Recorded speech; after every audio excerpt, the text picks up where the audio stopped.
Okay. Hi everyone, it's the F1 winter break, and so I'm back with my family for the holidays. So I thought it would be fun to do some F1 predictions with my dad, my brother, and also my grandpa later. Yeah, so let's get started. Okay, so for the 2026 season, who do you guys think is going to be the Constructors Champion and the Drivers Champion? Constructors Champion is going to be Aston, Because, Newey, okay, and Honda. and Honda. Also, yeah. The Drivers Champion, I have no idea. That's true. Okay, what do you think, Reese? Okay, I think that Red Bull will take constructors. I think that moving up Hajar to the second Red Bull seat will bring them a lot of benefit next year, as he already he had a podium this year. That's true. In the what's it called? This past season. Yeah, he had a podium. In the V-Carb car. Yeah. So I think him in their top car will have a lot of benefit for them. Okay. I think that Mercedes is going to be the Constructors Champion just because I feel like they have been prioritizing 2026 development a lot. Well, we don't know for sure yet, but they're doing their workarounds or whatever. I mean, it's not technically against the rules yet, so. And then I think the Drivers Champion will either be Charles Leclerc or George Russell, just because I think they're at very consistent points in their career where they're not making any major mistakes. I mean, George had some in 23, but 24 and this past season, he has had really consistent seasons, podiums, and he's up there. He had some wins, so I think it will be one of those two. Oh yeah, I forgot to say who I thought was the driver. Oh yeah, who do you think is going to be who's going to win the championship? I say Max Verstappen. Why?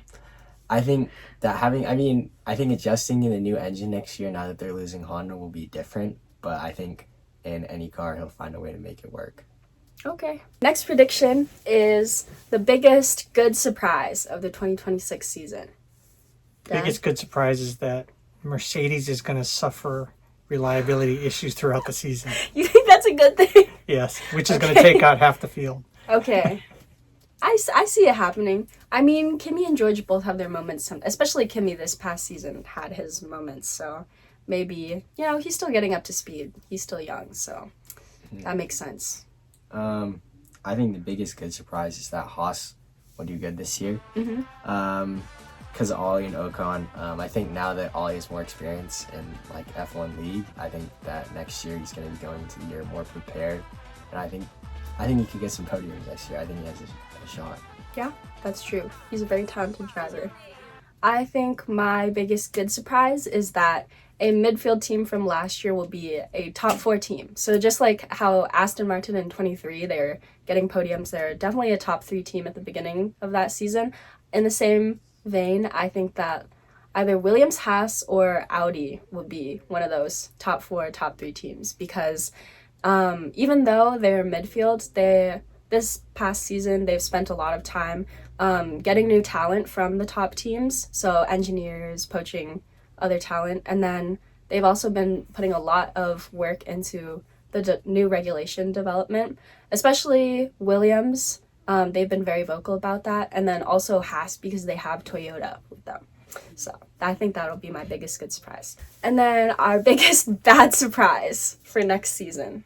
What do you think? Biggest bad surprise is probably the reliability issues that are going to plague everybody. I think more engine issues across the board, which is going to reduce competitiveness of some of the races or entertainment value anyway. But that's true. We'll see. I think two things. I think that Norris, now that he has championship, he may lose his ability to compete, because he's already I already have one.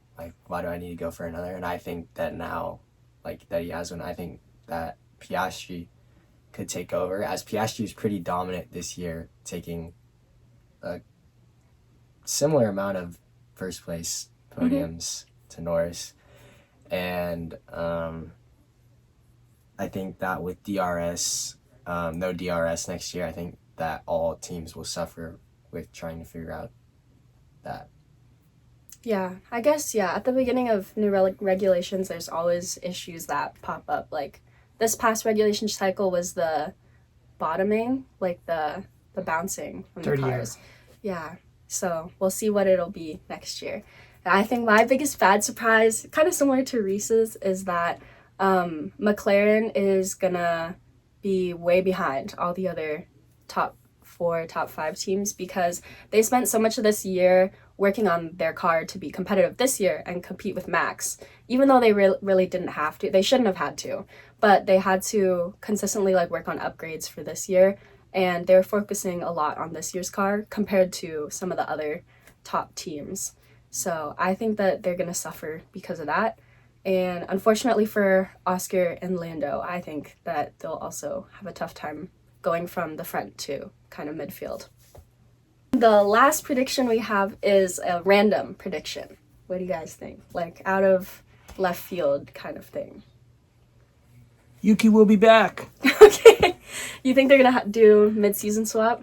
I think so. For who? Hadger or Lawson? I don't know. I don't think they'll swap Lindblad out. Probably not. I think it'll probably be Lawson, if anything. Lawson, yeah. So we'll just have to see. And Isaac, hopefully. But my random prediction is that Isaac will do well in the Red Bull second seat.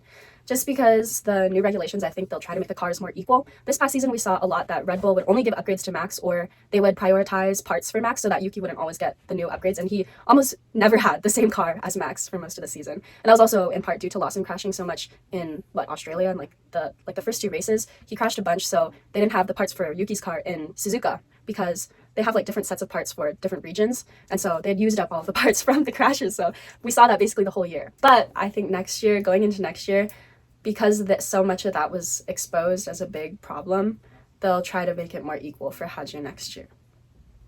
For my random prediction, I think that the Cadillac team will be up there. I think they're going to be really good next year as they're bringing in 2 very experienced drivers, Bottas and Checo. I think those guys both have a lot of podiums in their career, and they were both really, really solid drivers. So I think next year they could be a real competitor if they figure out how to work their car. Yeah, that's true. We've seen teams come in and be really good right off the bat before. So, all right. Any final words? Any last predictions? It was very disappointing to wake up in the morning and see that Norris had won, even though Max had placed first place. It was very disappointing. Got it. Very disappointing. Oh yeah, you should say what teams you're a fan, or like what team you're cheering for next year. Aston. I just want to see them do well with Honda. I want to see Cadillac do well next year. Okay. I'm cheering for Ferrari, as always. And I think Cadillac will also be good. I also like Haas and Williams. And I do also want to see the Audi team do well. Oh, that's true. That now that Bortoletto has a better car, and I think with his experience, I'm hoping to see him get a couple podiums next year. Nice. Okay. Thank you. Thank you. Thank you. Okay, Papa, who do you think will win the Drivers' Championship next year? I think it's going to be Verstappen again. Okay, just because of the past few years, Yes, you think? because of what he's done, and this past season, he was behind, but he came back. So that's what I think. Okay, and what about the team champion? The constructors? I think it'll be Red Bull again. Red Bull again? Yeah. Okay. Yeah. That's true. They're under new management. They have a new team principal. So, yeah. and he's an engineer, so they're saying it'll be a good season for them. Okay, thanks, Papa. Okay.